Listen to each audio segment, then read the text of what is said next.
In North Carolina, when school gets out each summer, a stream of young people, nearly all Latino, head into the fields to help bring in the state's most profitable crop, tobacco. Neftali was 12 years old when she first accompanied her family into the fields. At the time, she and her older sisters wanted to help their single mother pay the household bills. Now 17 and a senior in high school, Neftali has spent 5 summers in the fields, working 60-hour weeks and contending with extreme heat and humidity, along with nicotine and pesticide exposure. We first meet Neftali at a gathering of young farm workers advocating for better wages and working conditions, held in a double-wide trailer not far from her home in Pink Hill. At the gathering, Neftali speaks eloquently of the pressures that forced her parents and many of her peers to leave home and search for work in the United States, many of them uprooting themselves and their families year to year to pursue available work to avoid the authorities.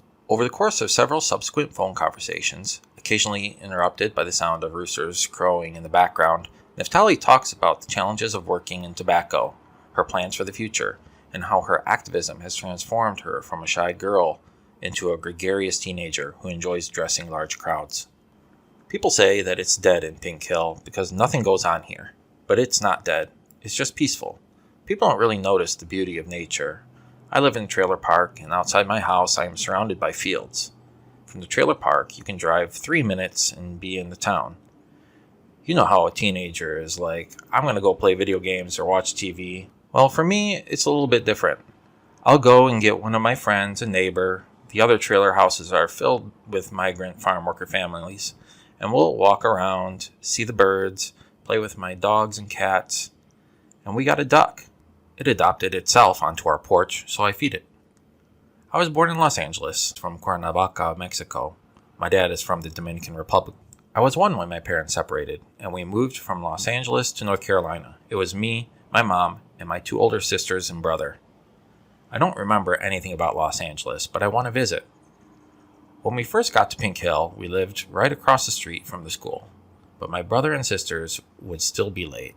I would be like, wake up, just jumping on the couch.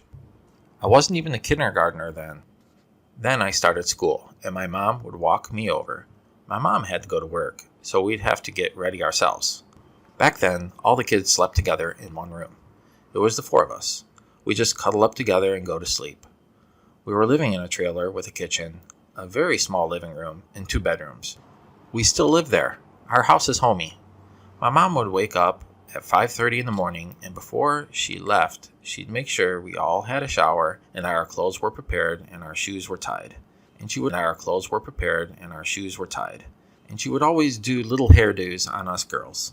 That was when she worked in pig farms. She told us why she had to stop working there. A pig was giving birth, so she needed gloves, but her employer didn't provide them. She said, "No, I can't do this," and they pretty much fired her.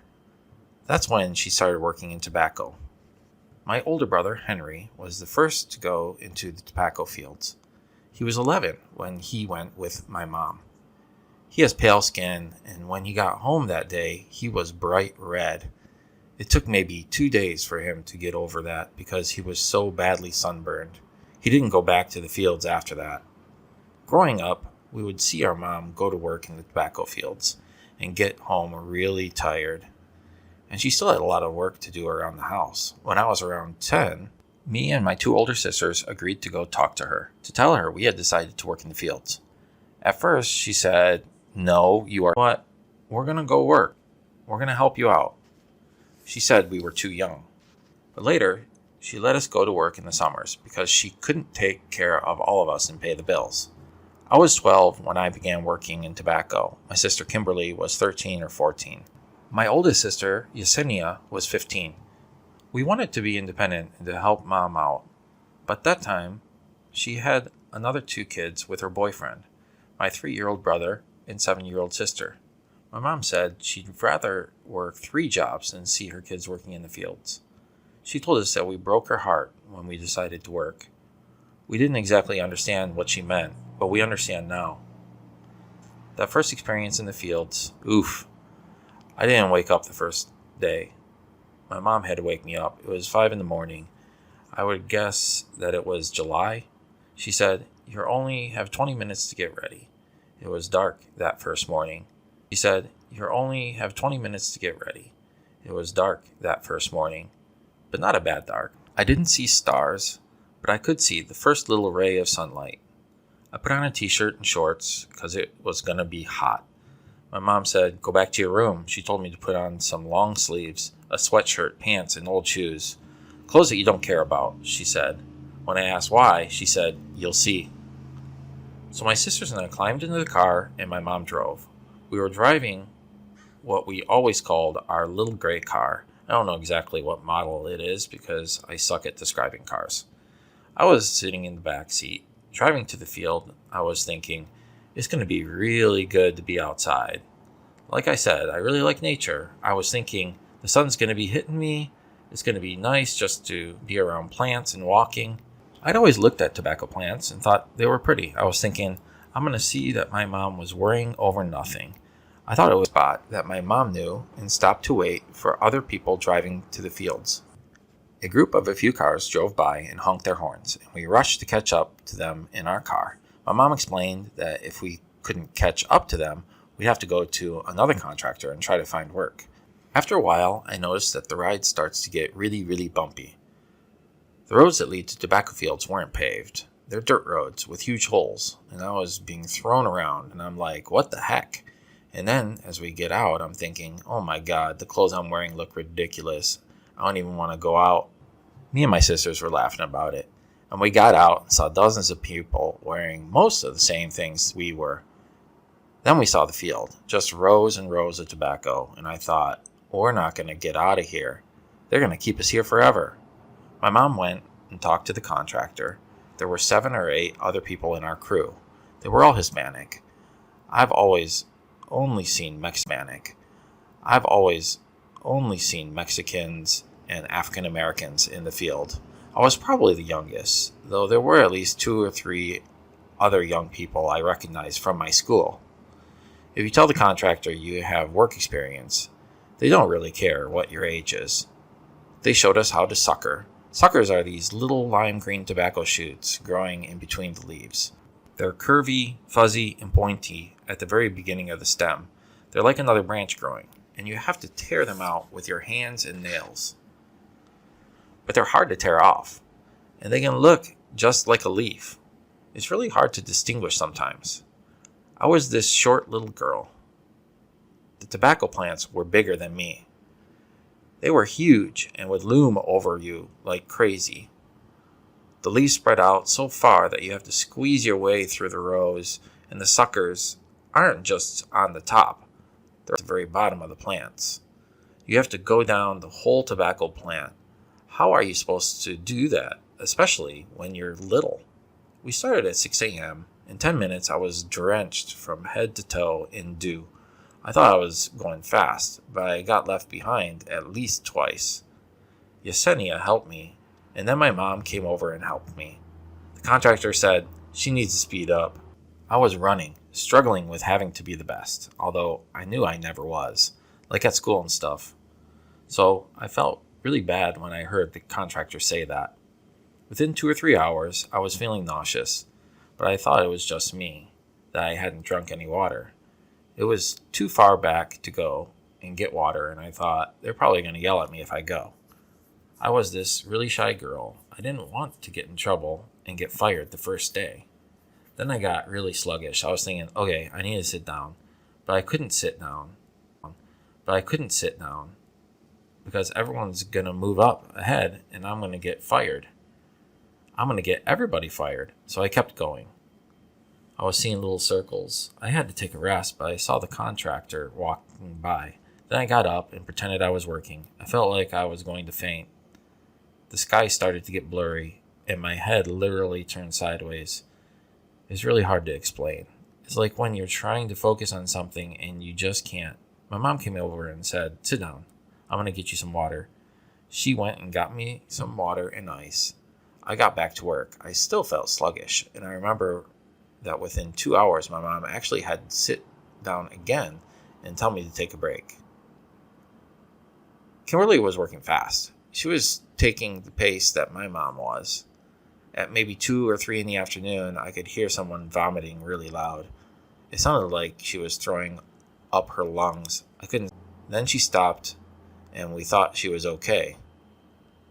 We told her to sit down, take a break, go sit in the car, but she wanted to go on. Even though she kept throwing up at the same time, it was because of the nicotine. The leaves would get sticky with nicotine when they were wet. Also, I think the plants had been sprayed with pesticides, like maybe a couple hours before, or the day before. You could really smell it. At around 6 or 7 that night, they said we could go home. We were like, okay, yeah. But then I thought, oh God, we have to walk all the way through the field just to get to the car. It was muddy, and our mom told us to kick our shoes before we got in. But I couldn't do it. I was too tired. I just got in the seat, and by the time we got home, I was asleep. There were 4 of us that needed to take showers. I said, you all just go ahead. I sat on the steps and fell asleep. That night when I was asleep, I had strange dreams. It wasn't like I was having nightmares. It was like I was still working in tobacco. I could see myself, my hands cutting suckers, rows of tobacco. It's so dizzying. It'll literally wake you up out of nowhere. It was really hard to sleep afterwards. This happens if you work in tobacco. I couldn't go to sleep till 3:30 in the morning. I think it has to do with the stuff that was on the leaves, the nicotine and pesticides. Eventually you just get used to it. When me and my sisters got that first paycheck, we were like, we're going to give it to our mom. She said, no, keep it for yourself. Buy whatever you need. My mom tends to everybody. With me, I don't really like to go shopping to buy clothes or whatever. So I followed her around whenever she went shopping. I'd look at her and see if she really looked at something, like she wanted to buy it. I'd buy it for her, like stuff for the bathroom, curtains for the tub, and a hairbrush. Behind and grab it and put it under the cart and pay for it myself. She was happy. One time for Mother's Day, I got her a red basket with a white bear holding a red rose, with a bag of red candies. She still has it. She loved that one. She hasn't opened it. She hung it on the wall and made sure it was very noticeable. It was really hard for her. By the time I was 12 and started working, she had 6 kids and was trying to raise them all. She'd come home red from the fields and take a shower and start cooking. Then she would say, Neftali, my feet hurt so bad. Can you please rub them for a moment so I can fall asleep? She had issues falling asleep. There were moments where we didn't have money, but the thing is, my mom always made sure we had everything we needed. Not stuff we wanted. Wants are never really allowed. You could always think about them, but never actually get them. But now I've worked 5 summers in tobacco. We're usually paid in cash. We're paid the minimum wage, $7.25 or $8 an hour, whatever it is at that time. But it should be more. Every year it gets hotter. It'll get to 100 degrees. But what people don't know is that if you're working in the field of tobacco, the leaves reflect the sun, so it's 10 to 15 degrees hotter in the fields. Unless there are trees at the very end of the field, the only shade you get is if you sit under the tobacco leaves. But there's hardly ever a moment that you can actually take a rest, because the minute you finish a row, you have to go to another row. What I've noticed is that for contractors, it's all about the money. You have to work as fast as possible. When she was younger, my sister, Yesenia, was working, and all of a sudden, she got really cool. She thought she was okay, but she was experiencing heat stress, where her body suddenly starts to heat up a lot inside, even if it felt to her like she was cold. It was actually a very dangerous thing. No one ever addressed any of this stuff. They didn't hand out any instructions about heat stress or nicotine poisoning. No safety lessons. We didn't always have helpful equipment like gloves or anything. We just had to make do. I remember one time I worked without gloves because my sister had our only pair. When I got done, my whole arm was pure black. It was covered with tar from the plants. I went home and tried to wash it, but it didn't work. I've seen pesticides being sprayed maybe 2 fields over, and I've seen pesticides being sprayed in front of our house over cotton fields. When that happened, I told everyone, don't go outside. Make sure nothing's outside that you're going to bring inside later. Every day, me and my sisters try to make a happy moment, even if we're feeling really down. So I'll cut off a really big sucker when I'm working in the field and toss it at Kimberly. Cinia! Or there were days when everything was really quiet, so I'd find the weirdest, most obnoxious song, and out of nowhere just start singing it. And I know that my sisters know practically every song, so they would join in, and the other workers would be like, oh my god, they'd just start laughing. We never find out about the cigarette companies we're working for. You try to talk to the contractor, and he just says, get to work. This year, we actually saw a farmer, the guy who actually owns the farm. He came up and he talked to my mom and he talked to me just to greet us. Afterwards, the contractor said we're not supposed to talk to the farmers. I expect to see young people in the fields nowadays. I saw 8 and 9-year-olds working in sweet potatoes. They were paid 40 cents a bucket. They had to dig out and pick the sweet potatoes up, clean them, and put them in the bucket. They carried the bucket till it was full. Then someone would carry the bucket. They carried the bucket till it was full. Then someone would carry it and throw it in the truck. That was in Greenville, South Carolina. We don't really see sweet potatoes in Pink Hill. My friends, right after school, they go to work, and they'll be talking about how they feel bad the next morning. It's actually very common for people working in tobacco fields to feel sick and dizzy. It wasn't just that first day. I always got sick. One time, I got sick for 2 days. I felt bad throughout the day in the fields. The next morning, I had a huge headache, and I felt like I wanted to vomit. I don't know exactly what's being sprayed, or if it was just the nicotine. It absorbs into your skin. It's just awful the way you feel. Last year, a friend of mine got green tobacco sickness. He was 14 or 15. His family took him to the hospital, and he was there for 6 days maybe. When I was 13 or 14, I was having a bunch of problems, teenager problems. I was really antisocial, like scared of anything, like I was practically already on my own. If someone tried to be nice to me, I would flip out. I'm telling you, I had issues. I don't exactly know what I was so angry about. I guess it was because I wasn't letting my emotions out. In the 9th grade, I had surgery on my tonsils, and they gave me painkillers. Me being all depressed, I started taking a lot of them. I was going to take a bunch at once, 7 pills, and it looked at them and said, nope. And I closed the bottle and I walked away from it. Afterwards, I started talking to my Spanish teacher. I met her in 10th grade. She's kind of like how a therapist is, you know?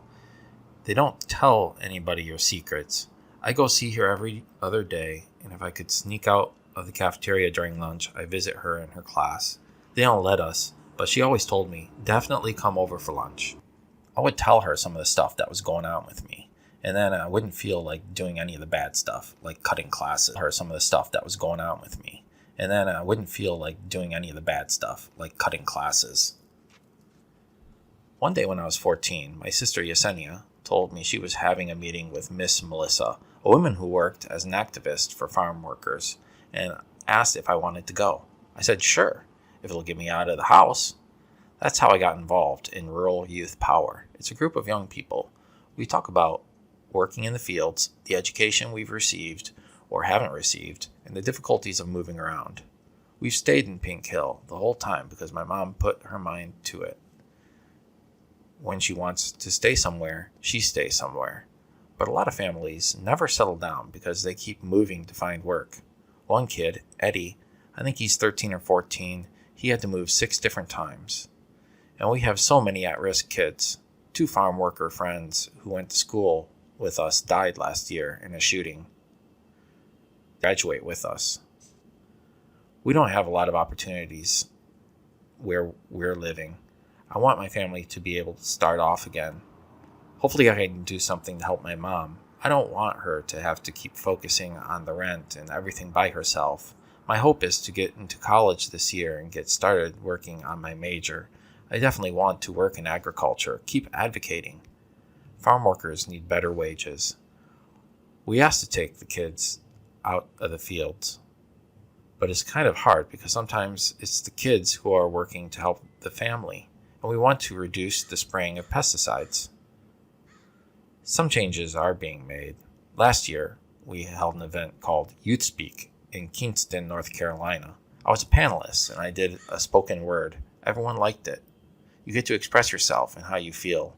You don't have to rhyme, but I like rhyming all the time. We talked about how we wanted to see a change in the minimum wage. And how we wanted to give out materials and equipment to the people working in the fields. Educate them so they know the rules. That we're supposed to get a break, for example. And that we should have better bathrooms with soap so we can actually clean our hands. One of the people at the You Speak event was from the North Carolina Department of Labor, and he said, all the stuff you asked for is pretty easy. I think we can actually change it. I think that's really possible. When the Department of Labor guy was speaking, we were all really hopeful. It seemed like these things that could make our work bearable were possible. Then a little later at the meeting, Miss Melissa gets a call, and someone's telling her that a farm worker was behind a truck in the sweet potatoes that day, and it went over him. He just got crushed and died. We got really quiet and gave a moment to him. Right now, school is going really well. I have all A's, and I won an award, the National Art and Essay Contest. I had always been hearing about the contest, and one day I said to myself, okay, I'll do it. The topic of the essay was the rhythm of the harvest. I got 2 pages done, but it wasn't a lot. On the last day, I started working on it at 11, and it was due at 12 o'clock at night. I was like, just think about how it is. Out of nowhere, I finished it and turned it in 1 minute before it was due. I wrote first about at nighttime, you hear the slithers of a snake, the flaps of a bat, and in the morning you hear the frogs croaking, the crickets chirping. When you get into the fields, you hear the screech of a truck stopping as you're working, the noise from pulling your boots out of mud, just the different sounds that go on while you're in the field. So I turned in the essay on time, and I got first place for 14 to 18-year-olds. I like to dye my hair different colors. I've dyed it purple and 2 or 3 shades of blue. When I won the award, my hair was red. One lady who was on the award staff, Norma Flores, was like, you have to dye your hair black for the trip. I said, okay, I'll dye it black. When I get back, I'm dyeing it blonde and pink. There were at least 200 people at the ceremony in Boston, and I was just freaking out. I'm supposed to go up there, and I'm supposed to read my essay. I have stage fright. I've always had it, and I felt really awkward. I was thinking, something's going to happen. I'm going to embarrass myself. But I got up there and I started reading.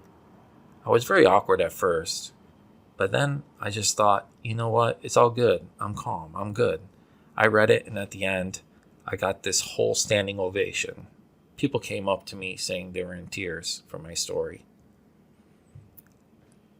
At Rural Youth Power, we're planning on showing kids how to speak up, not to be afraid. To speak for your rights, because you do have them. One of my friends was going to get paid $6.25 an hour to work in tobacco. I was like, boy, you do not even need to go there. You should be getting paid the minimum wage at least. That is a right there. They can't just fire you. I'm one of those people to step in. I've become less scared since I got involved. Now I can actually have a phone conversation. Before, I was practically antisocial, and then I started talking, but I couldn't get serious. But now Miss Melissa says I've changed. Before it was like, speak up, Neftali. Now it's like they